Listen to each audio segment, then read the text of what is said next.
우리나라의 최초의 성경이 우리나라에 들어온 때가 1865년, 지금으로부터 159년 조선시대 대원군의 세국정책 때에 1865년 9월에 이 토마스 선교사라는 사람이 처음에 지금의 우리 인천의 백령도 근처에 도착을 했어요. 그래가지고 거기에서 성경을요 200권을 백령도 부근에다가 전하고 전도를 했습니다. 그래서 오늘날에 어떻게 됐어요? 지금 백령도는 90% 이상이 예수를 믿잖아요.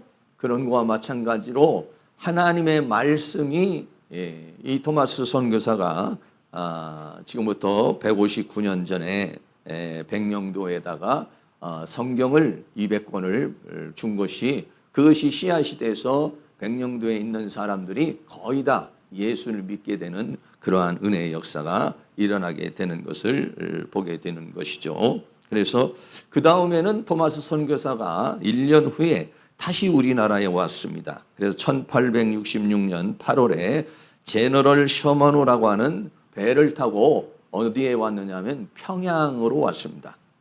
평양으로 와가지고 평양 근처 대동강변에 와서 이제 복음을 전하러 왔는데 그때 이제 우리나라의 조선군과 무력 충돌이 일어나게 됐죠.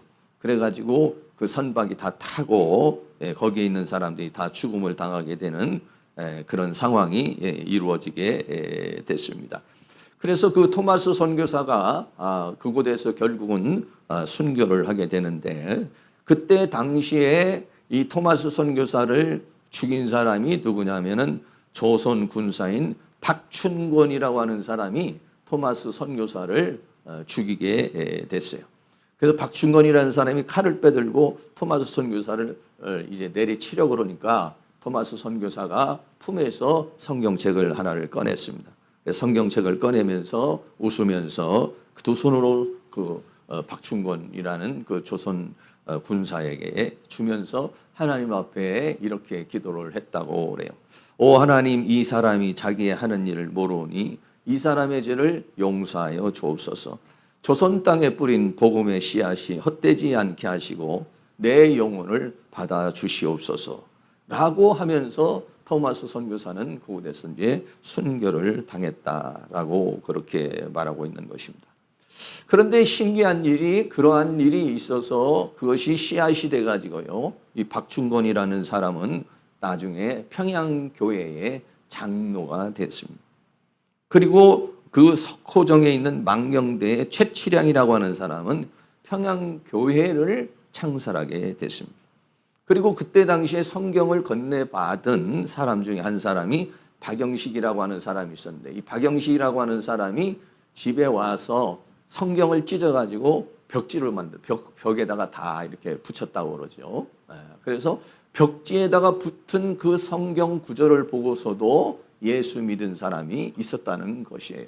그리고 그 장소가 그 박영식의 집이 나중에는 널달리 교회라고 하는 교회의 예배 처소가 되었다라고 그렇게 전해져 오고 있습니다. 당시에 이 토마스 선교사는요, 몇 살이냐면 27살입니다. 30세도 되지 않고 대학을 졸업해서 얼마 지나지 않아서 하나님께서 조선이라고 하는 땅을 마음에 품게 하시고 그리고 이 땅에 와가지고 복음을 전하게 돼서 우리나라가 하나님의 말씀을 받게 된 것이 바로 이 토마스 선교사를 통해서 백령도에 그렇게 증거가 되고 평양에 그렇게 증거가 되고 그 뒤에는 이제 언더우드 아펜서를 통해서 우리나라에 복음이 전해지는 그런 역사가 일어나게 된 것을 보게 되는 것입니다. 오늘 사도행전 11장에 있는 그 내용은 바로 이런 것입니다. 이방인들에게 유대인에게 사도행전 2장에서 오순절에 성령의 역사가 일어남으로 인해서 이 유대인들에게 하나님의 역사가 일어나 예수를 믿고 구원받는 은혜의 역사가 오순절에 일어나게 되고 그리고 더 나아가서는 이제는 고넬료라고 하는 사람 이방인의 집에 고넬료와 더불어서 그 가족과 더불어서 그 친척과 더불어서 친구들이 모인 곳에 베드로가 와가지고 하나님의 말씀을 증거하게 되죠. 하나님의 말씀을 증거하게 되니까는 말씀을 듣는 순간에 거기에 있는 사람 모두가 성령의 충만함을 받았다라고 그렇게 사도행전 10장에는 그렇게 말하고 있습니다. 사도행전 2장이 유대인들에게 임한 오순절 성령의 역사라고 한다고 한다면은 바로 이 고넬료에 임한 것은 바로 이방인에게 역사하는 오순절의 성령의 역사가 되는 것이죠. 말씀을 듣는 순간에 성령이 임하고 성령이 임하게 되니까 말씀이 깨달아지게 되고 더 나아간 거기에서 방언을 하게 되고 예언을 하게 되는 그러한 역사가 일어나고 더 나아가서는 하나님께 영광을 돌리는 그러한 역사가 일어나게 되었다는 것입니다. 이 일이 예루살렘서 이제 유대 사람들에게 다 이제 알려지게 됐죠. 그래서 베드로가 거기에서 사역을 하고 예루살렘에 가니까 그 예루살렘에서 그 있는 모인 사람들이 베드로에게 이제 책망을 합니다. 왜 책망을 하냐면 유대인들은 원래가 유대인과만 교제를 할 수 있었지 유대인이 아닌 이방인과는 교제를 하거나 함께 식사를 하거나 거기에서 유숙할 수가 없는데 베드로가 그 법칙을 깨버린 것이에요. 그러게 됨으로 인해서 이 예루살렘에서 베드로를 이제 힐난하게 되는 그런 상황이 벌어지게 되는 것입니다. 이때 이제 베드로가 그 상황에 대해서 설명하는 내용, 그 설명하는 내용이 오늘 본문에 있는 그러한 내용의 말씀이 되는 것입니다. 첫 번째로 이방인이 하나님의 말씀을 받았다라고 베드로가 그렇게 말하고 있습니다. 사도행전 11장 1절에 유대에 있는 사도들과 형제들이 이방인들도 하나님 말씀을 받았다 함을 들었더니 라고 말합니다.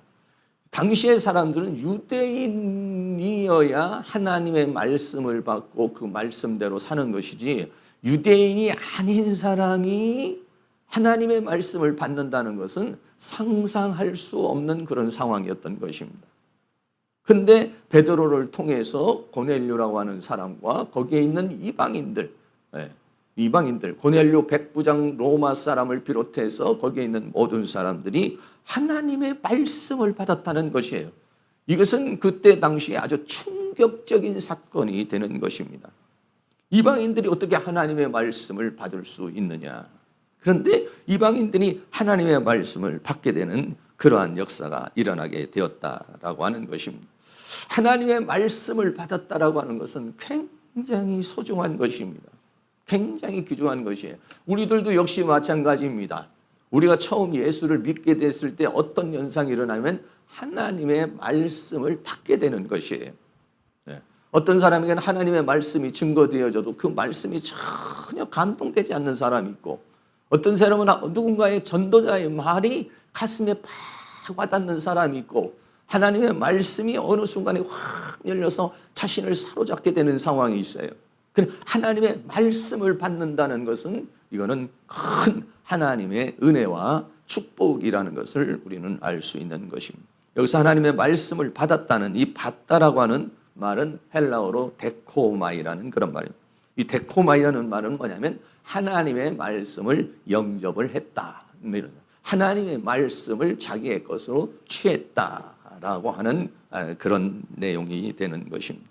하나님의 말씀이 열려지면요. 열려진 말씀은 깨달음이 되고 깨달음이 된 말씀은 믿음이 되고 믿음의 말씀을 통해서 성령이 임하고 성령이 임함으로 말미암아서 구원을 받게 되는 것입니다.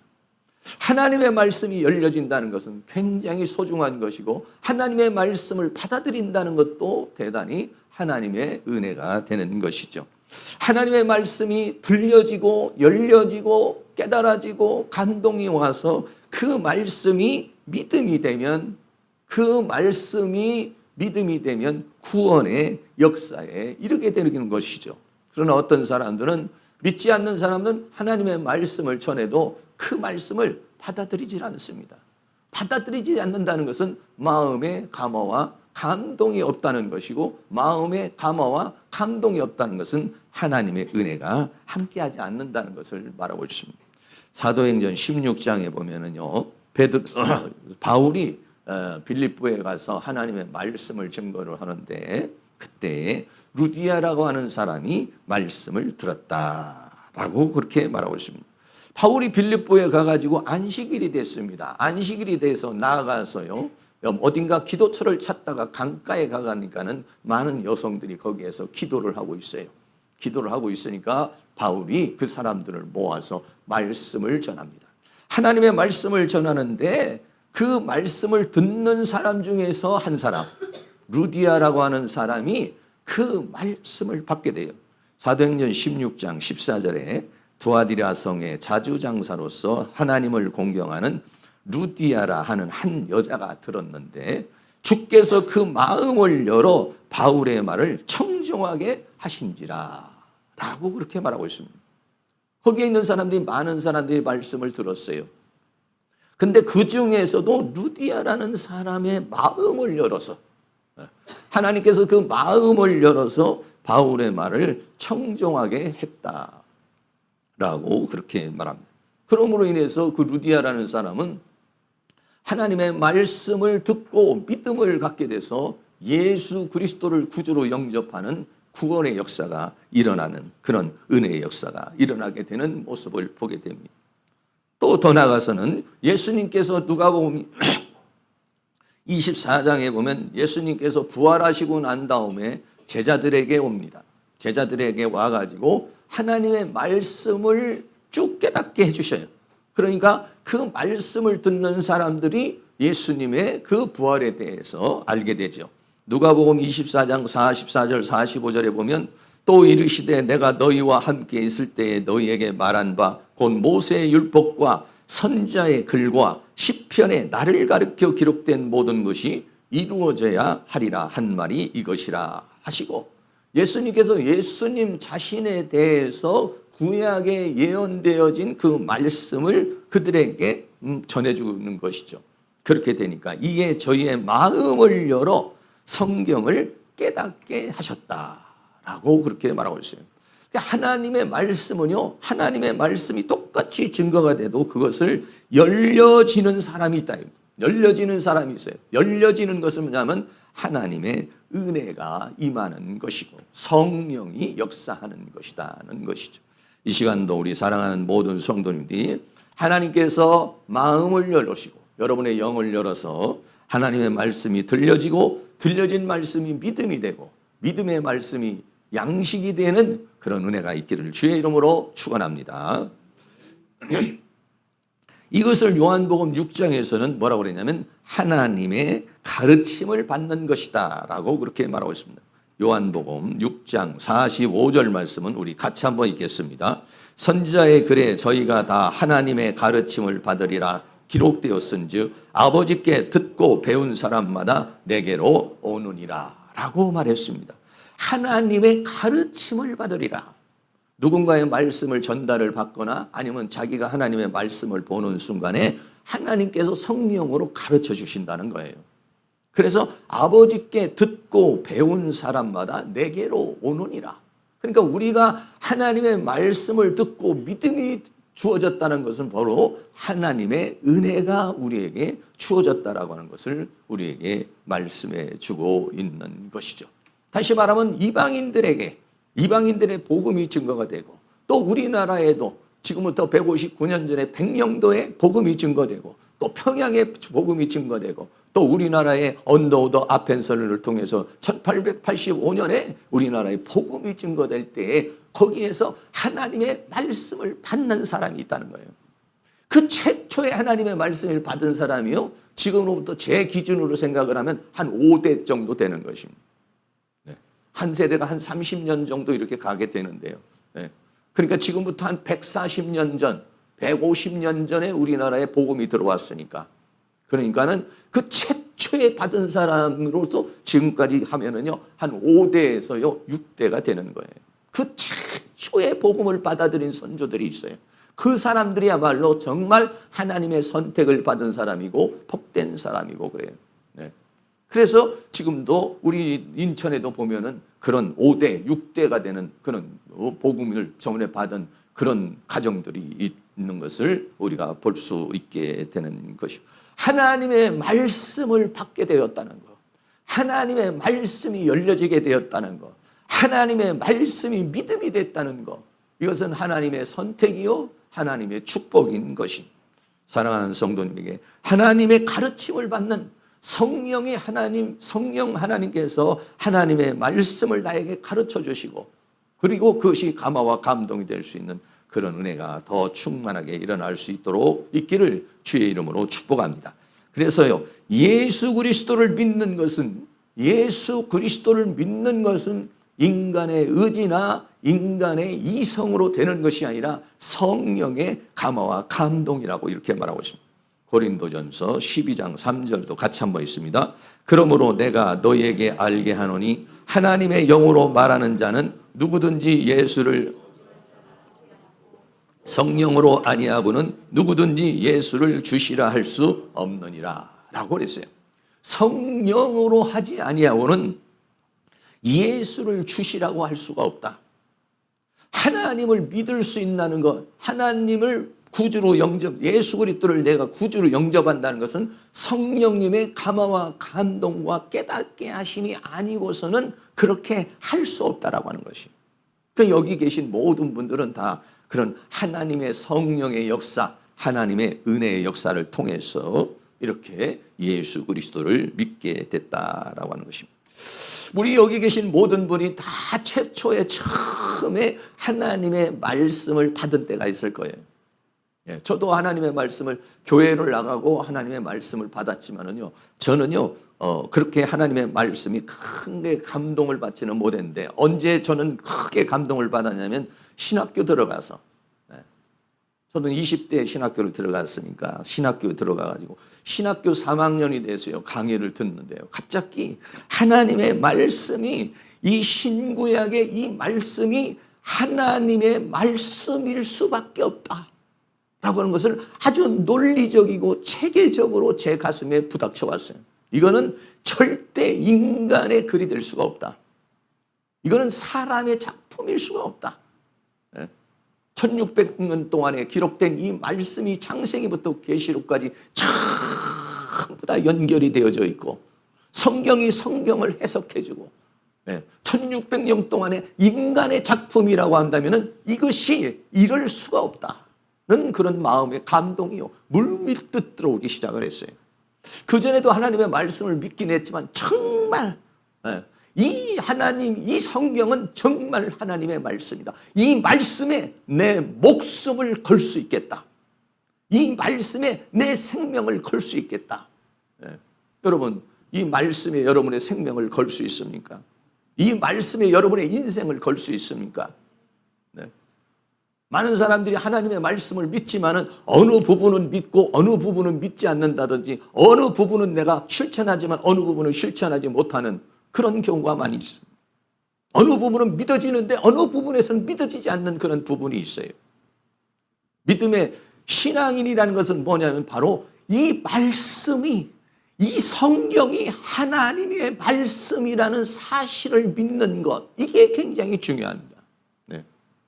그러면 어떻습니까? 이게 하나님의 말씀이라고 생각하면 이 말씀을 자연스럽게 묵상하게 되어 있습니다. 읽어보고 또 읽어보고, 하나님이 나에게 전해주는 이 말씀을 묵상하게 되어 있고요, 한 단어 한 단어 한 단어를 곱씹어 보게 되어 있고, 그래서 저는 그때부터는 하나님의 말씀을 배우기에, 말씀을 잘 가르치시는 분들 여기 가서도, 신학교 다니면서도 여기 가서도 공부해보고, 또 어떤 권사님이 참 말씀을 또 잘 가르치면 거기 가서도 공부하고, 또 어떤 목사님이 참 성경을 잘 풀어주시면 거기서도 공부하고, 그렇게 돌아다니면서 하나님의 말씀이요, 열려지기 시작하고 깨달아지는데, 정말 성경에서 말하는 시편 119편에서 말하는 것처럼 정말 하나님의 말씀이 송이꿀보다도 더단 그런 감동과 감화를 받았습니다. 그리고 신학교를 졸업하고서 교회를 개척을 하고 난 다음에 한 5년 정도 돼가지고요, 저는요 또 하나님의 말씀을 두 번째 알게 된 것은 하나님의 말씀을 원어 성경으로 보게 되는 계기가 있었습니다. 하나님의 말씀을 더 연구하고 싶은데 이 하나님의 말씀은 번역된 말씀이잖아요. 구약은 히브리어로 되어 있고 신약은 헬라어로 되어 있기 때문에 번역을 하는데 의역을 하게 되니까 자연스럽게 그 의미가 퇴색되어지거나 그 의미가 제대로 전달되지 않는 부분이 있을 수 있는 것이. 그래서 원어 성경을 보기를 시작을 했고, 그 원어 성경을 보다 보니까는 더 하나님의 말씀을 깊이 연구하게 되고, 나중에는 그 원어 성경을 신학생들에게 가르치게 되고 또 목회자들에게도 가르치게 되는 그러한 역사가 일어나게 된 것이죠. 그래서 저는 처음 교회를 개척을 할 때도 교회 이름을 뭐라고 그랬냐면 말씀교회라고 그렇게 지었습니다. 네, 하나님의 말씀을 전해야 되겠다. 하나님의 말씀을, 오늘날 수많은 성도들이 있지만은 어떤 분은요, 이 성경을 한 번도 안 읽고 천국 가는 사람도 있어요.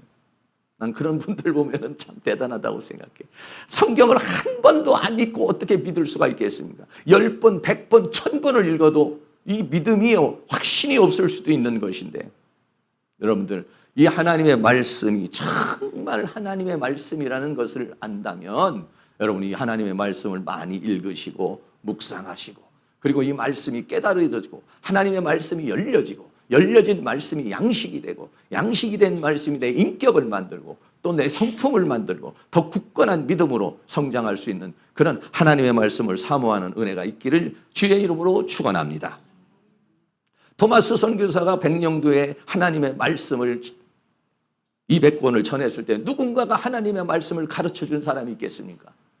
그런데도 불구하고 그 말씀을 받은 사람이 기도할 때 하나님의 특별한 은혜 속에서 그 말씀을 깨달아지게 되고, 그 말씀이 믿음이 되어서 오늘날 그렇게 백령도가 완전히 복음화되어지는 그러한 역사가 일어나고, 우리 인천에도 제물포 항으로 하나님의 말씀이 들어왔기 때문에 그래서 우리 인천에 30%가 넘는 사람들이 오늘날 예수 그리스도를 영접하는 그러한 은혜의 역사가 일어난 것처럼, 이번 명절에 하나님의 말씀을 아직 받지 못한 우리 가족들이 있다면 그 가족들이 예수 믿어 구원받을 수 있고 하나님의 말씀을 증거할 수 있는 그런 하나님의 말씀을 받는 은혜가 우리 사랑하는 성도님들 가정의 가족들에게 일어날 수 있기를 주의 이름으로 축원합니다.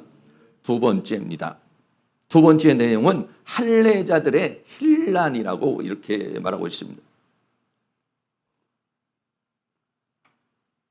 사도행전 11장 2절에 베드로가 예루살렘에 올라갔을 때 할례자들이 힐난하여라고 말했습니다. 베드로가 고넬료의 집에서 그런 성령의 역사가 일어나고 세례의 역사가 일어나고 구원의 역사가 일어나서 너무나 감격적으로 베드로는 예루살렘에 왔지만, 예루살렘에 있는 성도 할례자들, 다시 말하면 유대인들은 베드로의 그 사역에 대해서 비판을 하기 시작을 했습니다.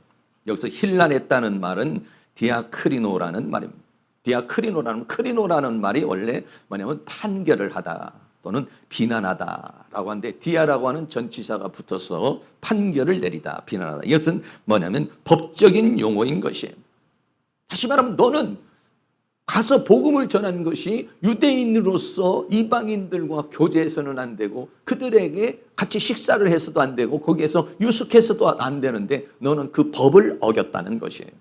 그래서 아주 혹독한 그런 힐난을 받게 되는 모습을 보게 되는 것이고, 당시에서는요, 당시의 그런 상황에서는 유대인들은 이방인들하고 대화를 하지 않습니다. 대화를 하더라도 길게 하지 않습니다. 교제하지 않습니다. 같이 식사하지 않습니다. 더군다나 잠자리를 한다는 건 있을 수 없는 일이었죠. 그렇기 때문에 베드로를 그렇게 혹독하게 힐난을 했던 것입니다. 그래서 사도행전 11장 3절에 가로되 내가 무할례자의 집에 들어가 함께 먹었다라고 그렇게 말합니다. 그러니까 당시의 사람들은 두 부류로 나눈다면 할례를 받은 유대인, 그리고 할례를 받지 않은 모든 이방인들로 이렇게 구분지어져요. 그래서 네가 어떻게 할례를 받지 않는 사람들과 같이 교제를 할 수 있느냐, 이것이 큰 문제가 되었습니다. 그러나 베드로는 어떻습니까? 그것이 위법인 줄 알았지만 하나님께서 환상으로 다 보여주시고 성령으로 역사를 했기 때문에, 그러기 때문에 그들이 가지고 있던 유대의 전통을 깨뜨려버리고 그리고 하나님 앞에 나왔던 것입니다. 사도행전 10장 20절, 8절, 29절에도 이렇게 말하고 있습니다. 이르되 유대인으로서 이방인을 교제하는 것과 가까이 하는 것이 위법인 줄은 너희도 알거니와 하나님께서 내게 지시하사 아무도 속되다 하거나 깨끗지 않다 하지 말라 하시기로 부름을 사양치 않고 왔노라. 묻노니 무슨 일로 나를 불렀느냐 라고 베드로가 그렇게 고넬료의 집에 가서 이야기를 하게 되는 것입니다. 위법인 줄은 알지만 하나님께서 내게 특별히 지시를 하셔서 이방인들을 부정하다라고 하지 마라. 이제 베드로야, 너는 이제는 이방인들을 잡아먹어라, 이방인들을 구원시켜라 라고 하는 하나님의 말씀이 더 중요하게 생각해서 유대인의 전통을 깨뜨렸다. 그리고 가서 고넬료의 집에 가서 복음을 전했다라고 하는 것입니다. 이 내용을 베드로가 오늘 자신을 힐난하는 할례자들 유대인들에게 설명을 지금 하고 있습니다. 세 번째는 베드로의 설명입니다. 이 설명 부분이요, 좀 긴 부분입니다. 조금 이렇게 구절마다 제가 잠깐 설명을 하겠습니다.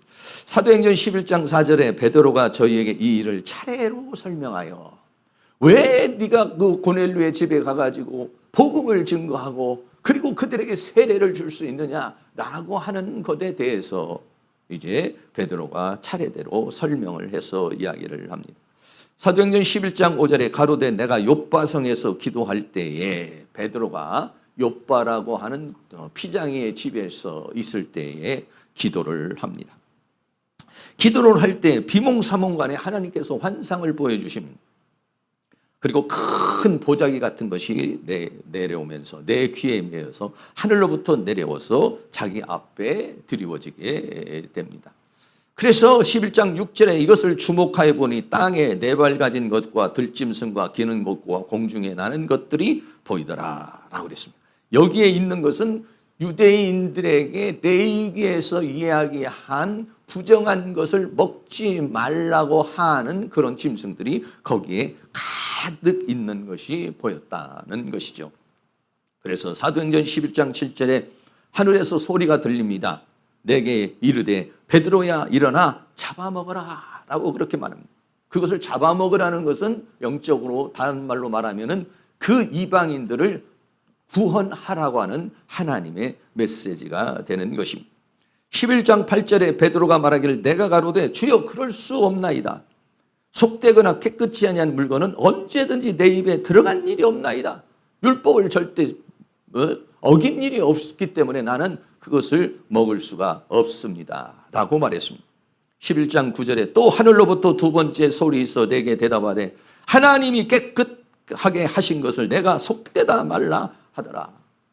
구약에서는 부정한 짐승이라고 하나님께서 정해 주셨지만은 이제 신약에 와서 이제는 그것을 부정하다라고 말하지 말라.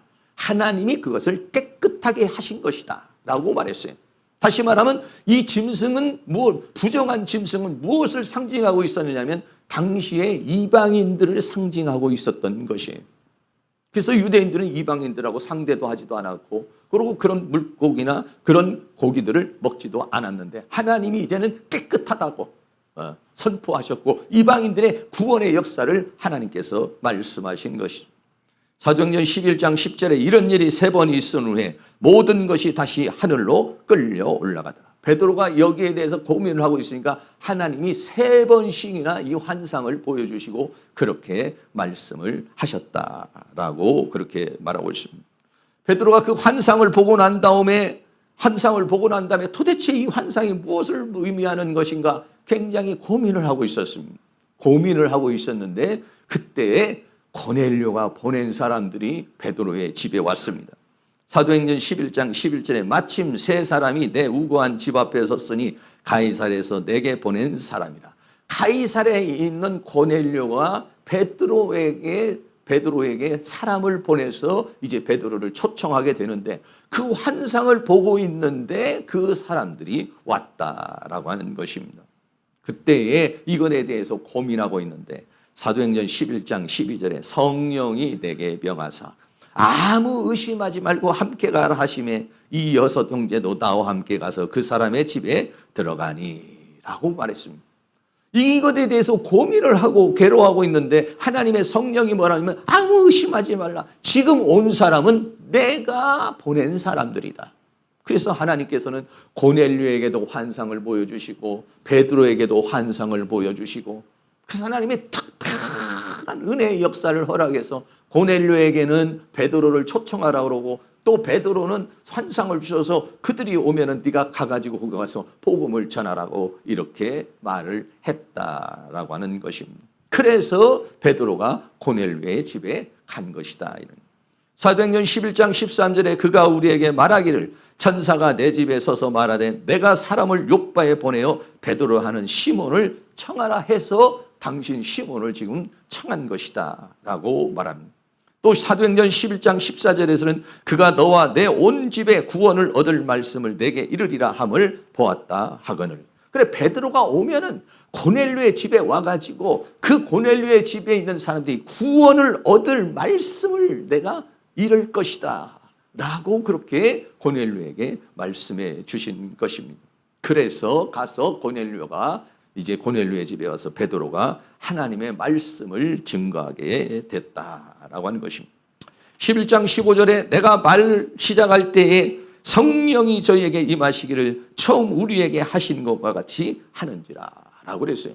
가서 그래 고넬료가 고넬료의 집에 가서 베드로가 말씀을 증거하는데 성령이 임하시고, 성령이 임하는데 어떻게 임하냐? 오순절, 사도행전 2장의 오순절에 제자들이 참 모여서 기도하고 있는데 갑자기 바람 소리가 나고 또 불같은 성령이 임해서 거기에 성령의 충만함을 받고 그들이 방언을 하고 예언을 하는 그러한 역사가 있었던 것 같이 고넬료의 집에도 그와 같은 오순절의 역사였던 그 성령의 역사가 그곳에서 임하였다라고 그렇게 말하고 있습니다. 그래서 11장 16절에 내가 주의 말씀에 요한은 물로 세례를 주었으나 너희는 성령으로 세례를 받으리라 하신 말씀이 생각이 났다. 그래서 그 현상을 바라보고 있는데 주님께서 평생 살아계실 때 말씀하시기를 뭐라고 했냐면은 요한은 물로 세례를 주었으니 너희는 성령으로 세례를 받을 것이라고 하는 그 말씀이 지금 이루어지고 있는 것이구나 라고 하는 것을 느끼게 했다.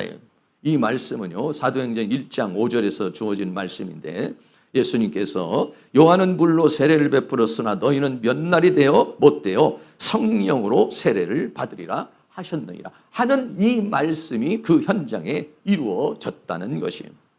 당시의 사람들은 이 말씀이 유대인에게만 성령이 임할 것이라고만 생각을 했던 거예요. 과연 이방인들에게 성령이 임할 것이라고는 상상을 하지 못했는데, 그런데 고넬료의 집에 그런 성령의 역사가 일어났다는 것입니다. 11장 17절에 그런즉 하나님이 우리가 주 예수 그리스도를 믿을 때 주신 것 같은 선물을 저희에게 두셨으니 내가 누구간데 하나님을 등이 맞겠느냐. 유대에 있는 예루살렘에 있는 할례자들이 왜 이방인에 가가지고 복음을 증거했느냐, 왜 그들하고 교제를 했느냐, 힐난을 하고 혹독하게 그렇게 책망을 하는데 베드로가 이렇게 차례대로 설명을 쭉 하고 있는 것입니다. 그러면서 하는 말이 내가 누구간데 하나님을 막을 수 있느냐. 하나님께서 그들에게 성령을 부어주고 말씀을 부어주시고 은혜를 부어주시는데 그런데 내가 어떻게 그거를 막을 수 있느냐. 하나님께서 성령을 저들에게 선물로 주셨다라고 그렇게 말합니다. 사도행전 2장 38절 말씀에도 베드로가 가로되 너희가 회개하여 각각 예수 그리스도의 이름으로 세례를 받고 죄사함을 얻어라. 그리하면 성령을 선물로 받으리라 라고 그랬어요. 성령님이 우리에게 임하시는 것은요 하나님의 무조건적인 선물입니다. 무조건적인 은혜인 것입니다. 여기 계신 모든 분들이요 성령 받은 그러한 경험이 있을 것입니다. 성령 받아서 어떤 사람은 막 기도하다가 성령 받아가지고 막 방언도 하고 막 그냥 또 환상도 임하고 이런 성령을 받으신 분도 있고, 어떤 분은 하나님의 말씀을 받는데 조용하게 마음속에 이렇게 들어오면서 성령을 받게 되는 경우도 있습니다. 성령을 받게 되는데 외적인 역사를 통해서 성령을 받은 사람도 있고 내적인 역사를 통해서 성령을 받은 사람도 있는데 이 성령을 받은 모든 것이 뭐냐면 하나님의 선물이다. 하나님의 은혜라는 것입니다. 이렇게 베드로가 그들에게 쭉 설명을 했습니다. 마지막으로 그러니까 이 말씀을 듣고 있었던 거기에 있는 모든 사람들이 이방인에게도 생명 얻는 회개를 주었구나라고 해서 이제는 그 말씀에 대해서 확증을 하게 됐습니다. 그 전까지만 해도 베드로를 힐난을 했지만 베드로가 쭉 지금 고넬료에게 역사했던 성령의 역사와 베드로에게 역사했던 그 성령의 역사를 다 들은 다음에는 야, 그러면은 이방인에게도 생명 얻는 회개를 주었구나 하고 인정을 하게 되었다라는 것입니다. 사도행전 11장 18절에 저희가 이 말을 듣고 잠잠하여, 베드로가 쭉 이야기를 하니까 그때에 하나님의 성령께서 그들의 마음도 감동을 시켜준 거죠. 잠잠하여 하나님께 영광을 돌려 가로되 그러면 하나님께서 이방인에게도 생명 얻는 회개를 주셨도다 하니라 라고 그들이 이제 인정을 하게 되고, 그리고 이제 본격적으로 그 하나님의 성령의 역사가 고넬료 집에서부터 이방인에게 일어나고 그 이방인들에게 계속적으로 이제는 하나님의 복음이 전파되어진 복음이 오늘날 우리 대한민국에까지 이르게 되고 우리들에게까지도 이르게 되는 역사가 일어나게 된 것이라는 것입니다. 이방인에게도 생명을 얻는 회개. 우리가 회개를 할 때 어떤 역사가 일어납니까? 회개를 할 때 첫 번째는 어떤 회개가 일어납니까? 죄 사함의 역사가 일어나는 거죠. 예수를 믿기 전에는요, 내가 죄인이라는 사실을 알 수가 없어요. 인간의 불행이 죄의 문제라고 하는 것을요, 알 수가 없어요. 내가 죄인이라는 사실을 인정하지를 못합니다. 예수 믿기 전에는요, 내가 죄인이라는 사실과 이 죄로 말미암아서 지옥에 간다는 사실을요, 예수 믿기 전에는요, 알 수가 없어요. 이 죄로 말미암아서 모든 인류가 이런 고통을 받고 괴로움을 받고 슬픔을 당하게 됐다는 사실을 알 수가 없어요. 예수 믿기 전에는 정치인이 잘못하고 대통령이 잘못하고 누가 잘못하고 뭐 이런 일이 있고 저런 일 때문에 우리는 불행하게 됐고 우리는 이렇게 산다, 이렇게 얘기를 하죠. 그러나 성경을 보면은 뭐냐면 인간의 모든 불행은 뭐냐면 죄 문제입니다. 통치하는 사람들이 죄 문제 때문에, 욕심 때문에 이 통치가 그렇게 되는 것이고 정치가 그렇게 되는 것이고 삶이 그렇게 되는 것이요. 이 땅에 인간 안에 죄가 없어져 보세요. 그럼 그게 뭐냐? 천국입니다.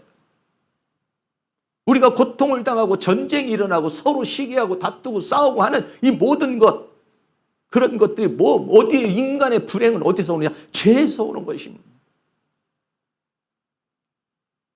근데 예수를 믿게 되면은요, 죄를 회개를 하죠.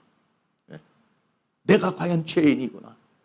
죄 문제 때문에 내가 하나님을께 나갈 수 없고 죄 문제 때문에 지옥에 가는구나. 이거를 알게 돼서 이 죄 문제를 해결하기 위해서 예수님, 하나님께서 우리에게 주신 것이 뭐냐면 예수 그리스도께서 나를 위하여 십자가에 못 박혀 죽은 사실을 믿는 거죠. 그 믿으면 어떻게 되냐면 죄사함의 역사가 있게 되는 것입니다. 처음 예수를 믿게 되면은 예수 그리스도를 통해서 죄사함을 얻습니다. 예수 그리스도를 통해서 죄사함을 얻는 이 일 외에 내 인간 스스로는요, 이 죄 문제를요, 해결을 할 수가 없어요. 해결을 할 수가 없어요. 어떤 방법으로도 해결이 안 됩니다. 그래서 하나님께서 그 방법을 주신 것이 바로 예수 그리스도를 믿음으로 죄사함을 받는 회개의 역사를 우리에게 주신 줄로 믿습니다. 그리고 난 다음에 두 번째는 뭐냐?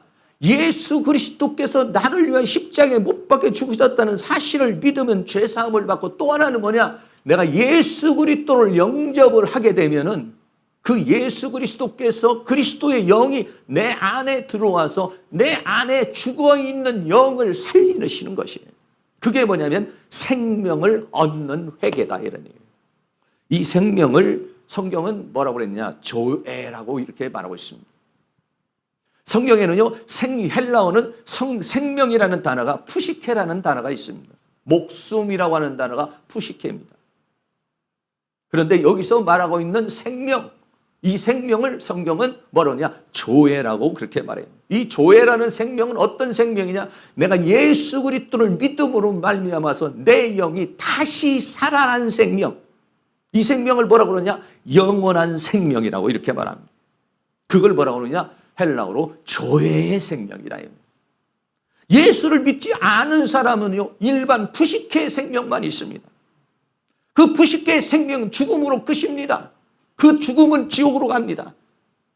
그러나 예수 그리스도를 믿으면 예수 그리스도의 영이 내 안에 들어와서 나의 죽어있는 내 영을 살림으로 인해서 내 영이 어떤 영이 되니 내 영 안에 무엇이 들어오냐면 조회라고 하는 생명이 들어와서 그 생명이 영원한 생명을 가진 자가 되는 것이에요. 그것을 로마서 8장 10절은 이렇게 말합니다. 같이 우리 로마서 8장 10절 읽겠습니다. 또 그리스도께서 너희 안에 계시면 몸은 죄로 인하여 죽은 것이나 영은 의를 인하여 산 것이니라 라고 그랬습니다. 예수 그리스도께서 너희 안에 계시면 어떻게 계십니까?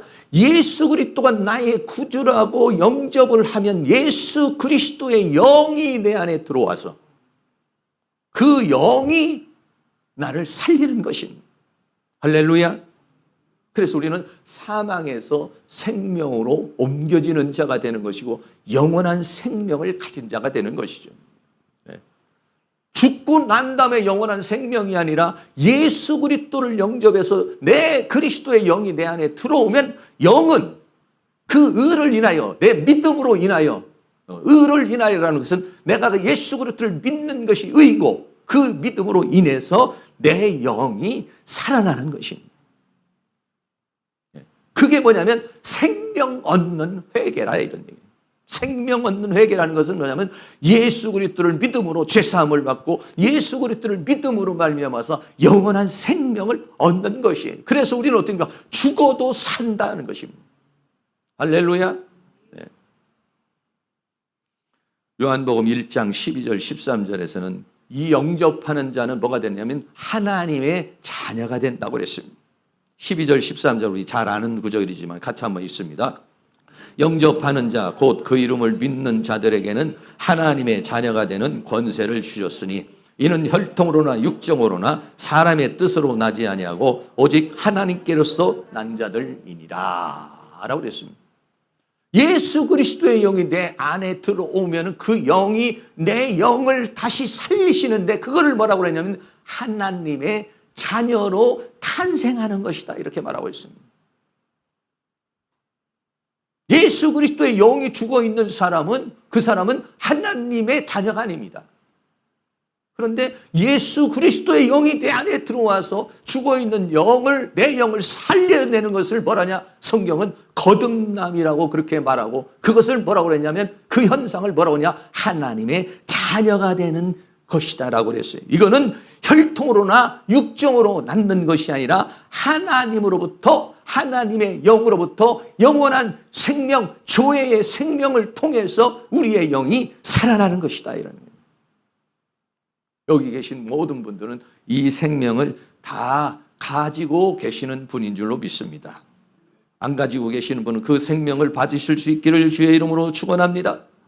그래서요 예수 믿고 난 다음부터는 우리에게는 무엇이 생기냐면 속사람이라는 게 생긴 거예요. 속사람이라는 것이 무엇입니까? 바로 예수 그리스도께서 들어오셔서 내 영을 살리신 그 생명으로 사는 사람, 이게 뭐냐면 속사람으로 사는 것이죠. 이 역사가 유대인에게만 일어난 것이 아니라 고넬료의 이방인에게 이르게 되고 그 이방인을 통해서 온 세계에 복음이 전파돼서 오늘날 우리에게까지 이 대한민국에까지도 복음이 들어오는데 복음이 들어왔을 때 수많은 선교사들이 죽음을 당합니다. 피해 발자취가 대동강변에 피해 발자취가 수많은 피해 발자취가 왜 그렇습니까? 우리에게 생명을 주기 위해서 이 영원한 조회의 이 생명을 주시기 위해서 수많은 푸시케의 생명의 피들이 흘려집니다. 수많은 순교의 피를 통해서 우리에게 이 영원한 생명을 받게 된 것이 이 영원한 생명을 주신 하나님 앞에 감사하시고 이 생명을 여러분들이 성령 충만하시고 말씀 충만해서 성령으로 충만해서 이 생명으로 이 죄와 사망과 세상과 사단을 이기고 승리하는 그런 삶을 살아가실 수 있기를 주의 이름으로 축원합니다. 결론입니다. 이방인들이 하나님의 말씀을 받았습니다. 여기 계신 모든 분들도 하나님의 말씀을 받은 때가 있습니다. 누군가를 통해서 하나님의 말씀이 받아왔고 어느 날 성경이 가슴에 와서 하나님의 말씀이 믿어지는, 감동되어지는 뜨거움, 간절함, 이런 것들이 있습니다. 할례자들은 이방인의 구원에 대해서 힐난을 했지만 베드로는 성령의 역사에 대해서 설명을 했고, 그리고 이방인들이 생명 얻는 회개를 받게 된 것을 말해주고 있습니다. 오늘 우리에게도 바로 하나님의 말씀을 받은 것이 있고, 그리고 그것을 통해서 우리가 생명을 얻게 된 것이죠. 이 생명을 받아서 이 생명으로 늘 승리하시고, 하나님의 말씀이 더 열려지시고, 하나님의 또 말씀이 더 깨달아지시고, 그 말씀이 생명의 능력이 되어서 그것이 우리의 인격이 되고 성품이 되고 능력이 되어서 능히 승리하는 그런 삶을 살아가실 수 있기를 주의 이름으로 축원합니다. 하나님 찬양 한 장 드리겠습니다. 209장입니다. 주의 말씀 받은 그날 찬양합니다.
기도하겠습니다. 우리에게 하나님의 말씀, 하나님께서 159년 전에 토마스 선교사를 통하여 우리나라에게 성경을 보내주시고 언더우드 아펜서를 통해서 우리나라에게 복음을 주신 주님 앞에 감사하고, 더 나아가서 어느 날 나에게 하나님의 말씀을 주시고 하나님의 말씀을 깨닫게 하시고 그 말씀을 믿음을 가질 수 있도록 말씀을 받을 수 있는 은혜를 주신 하나님 감사합니다. 여러분 기도하시기 바라고, 그러나 아직도 하나님의 말씀을 받지 못한 수많은 사람들이 있으니 그들에게도 하나님의 말씀을 증거하고 그 우리 대한민국에 있는 모든 사람들이 예수 믿어 구원받고 하나님의 말씀을 받고 그 생명을 얻는 그런 은혜의 역사가 일어날 수 있도록 하나님께서 은혜와 사랑 가운데 인도해 달라고 다 같이 통성으로 기도하겠습니다. 할렐루야. 거룩하시고 사랑이 많으신 우리 아버지 하나님, 오늘 우리 하나님께서 은혜와 사랑 가운데 인도하여 주시고 주의 성령 가운데 우리를 도와주시고 붙들어 주신 것을 감사를 드립니다. 아버지 하나님께서 이 대한민국을 불쌍히 여겨주시고 긍휼히 여겨주셔서 159년 전에 토마스 선교사를 통해서 우리나라에 복음을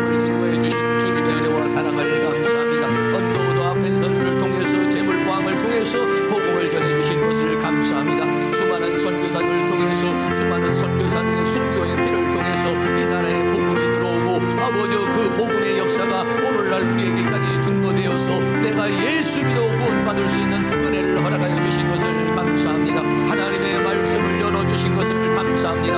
하나님의 말씀을 주신 것을 감사합니다. 하나님의 말씀을 받을 수 있는 은혜를 주신 것을 감사합니다. 하나님께서 이 말씀을 주셨사오니 이 말씀 가운데 살게 하여 주시고 하나님의 은혜 가운데 살아갈 수 있도록 하나님께서 은혜를 베풀어 주시기를 간절히 원합니다. 아버지 하나님, 우리에게 더 말씀을 열어주시기를 원합니다. 우리에게 성령의 감화와 감동을 주시기를 간절히 원합니다. 하나님의 말씀은 살았고 능력이 있어 좌우의 날선 것보다도 예리하여 혼과 영과 관절을 찔러 쪼갠다고 했으니 하나님의 말씀이 우리의 영과 혼과 마음을 찔러 쪼개는 역사가 일어나게 하여 주시기를 원하고, 이 말씀이 더 열려진 말씀이 우리에게 믿음이 되고 우리의 믿음이 더 굳건한 반석 위에 세워지는 믿음이 되어줄 수 있도록 우리 하나님께서 은혜와 사랑으로 인도하여 주시기를 간절히 원합니다. 우리에게 영원한 생명을 주셨사오니 이제는 아버지의 이 생명의 능력으로서 능히 이 세상을 이기며 살아가게 하여 주시며 승리하며 살아가는 은혜의 역사가 일어날 수 있도록 은혜를 베풀어 주시기를 간절히 원합니다. 원수 마귀와 싸워 이기게 하여 주시기를 원합니다. 이 죄악과 싸워 이기게 하여 주시기를 원합니다. 이 세상과 싸워 이기게 하여 주시기를 원합니다. 이 사망의 세력과 싸워 이길 수 있도록 우리 하나님께서 은혜를 베풀어 주시기를 간절히 원합니다. 그러나 아직도 우리 대한민국에 아직 예수 믿지 못한 사람이 있습니다. 아버지 명절을 맞이하여 사신우상에게 절하는 자들이 있습니다. 우리의 가족 중에, 우리의 친척 중에, 우리의 이웃 중에 아직도 예수 믿지 못하는, 아직 하나님 앞에 돌아오지 못하는 수많은 영혼들이 있사오니 아버지 하나님께서 이 나라 이 민족을 불쌍히 여겨주시옵시고 저들도 하나님의 말씀을 들을 수 있는 귀를 열어주시고 하나님의 말씀을 깨달을 수 있는 마음을 열어주셔서 저들도 다 예수 믿어 구원받는 은혜의 역사가 일어나도록 우리 하나님이여 도와주시기를 원합니다. 성령이여 임하여 주시기를 원합니다. 성령이 아니고는 예수를 주라고 시인할 수 없다고 그랬으니 아버지여 사랑하는 성도들 가정가정마다 성령의 역사하여 주시기를 원합니다. 이 대한민국의 성령의 불길이 타오르게 하여 주시기를 원합니다. 은혜의 불길이 타오르게 하여 주시기를 원합니다. 성령의 역사와 구원의 역사가 임할 수 있도록 우리 하나님께서 큰 능력의 손길로 역사해 주셔서 하나님 앞에 영광을 돌리는 이 민족 되어지고 예수 믿어 구원받는 민족이 되어줄 수 있도록 우리 하나님께서 큰 은혜와 사랑으로 인도하여 주시며 주의 성령으로 역사해 주시기를 원합니다. 이것을 방해하는 원수마귀 어둠의 세력들, 악한 영의 세력들이 예수의 이름으로 다 따라가게 하시며 모든 사단의 세력들이 예수의 이름으로 따라가게 하여 주시며 오직 하나님의 성령의 역사가, 하나님의 은혜의 역사가 일어날 수 있도록 우리 하나님께서 큰 능력의 손길로 역사해 주시며 주의 권능으로 역사해 주시며 주의 은혜와 사랑으로 인도해 주시기를 간절히 원합니다. 성령님 도우시고 인도하여 주시옵소서. 사랑과 은혜가 많으신 아버지, 이 대한민국에 지금부터 159년 전에 토마스 선교사를 통하여 성경을 보내주신 것을 감사합니다. 언더우드와 펜슬리를 통해서 제물부항을 통해서 하나님 우리에게 하나님의 말씀을 전해주신 거 감사합니다. 수많은 선교사들의 피를 통해서 이 대한민국에 복음이 들어오게 하시고 그 말씀이 우리에게 하나님의 말씀을 받을 수 있는, 하나님의 말씀을 깨달을 수 있는, 그 하나님의 말씀을 믿을 수 있는 믿음을 주신 것을 감사합니다. 그러나 아직도 예수 믿지 않는 사람들이 많이 있습니다. 이 대한민국에 아직도 명절에 사신우상에게 절하는 사람들이 많이 있습니다. 우리의 가족들의 그런 사람들이 있다면 이 명절에 저 사신우상이 무너지게 하여 주시옵시고 예수 믿어 구원받는 은혜의 역사가 일어날 수 있도록 은혜를 베풀어 주시옵소서. 성령이 아니고서는 예수를 주라고 하실 수 없다고 말했사오니 아버지 하나님께서 이 대한민국에 성령의 불길이 타오르게 하여 주시옵소서. 전도의 불길이 타오르게 하여 주시옵소서. 은혜의 불길이 타오르게 하여 주옵소서. 구원의 불길이 타오르게 하여 주시옵소서. 이것을 방해하는 원수마귀 어둠의 세력들, 악한 영의 세력들이 예수의 이름으로 떠나가게 하여 주시옵시고 우리 모두가 각 가정마다 파수꾼이 되어 우리 가정을 구원하는 구원자가 되어줄 수 있도록 우리 하나님께서 은혜를 베풀어 주시옵소서. 예수 그리스도의 이름으로 기도하옵나이다. 아멘. 우리 다 같이 자리에 일어나셔서 찬송가 91장을 드리겠습니다.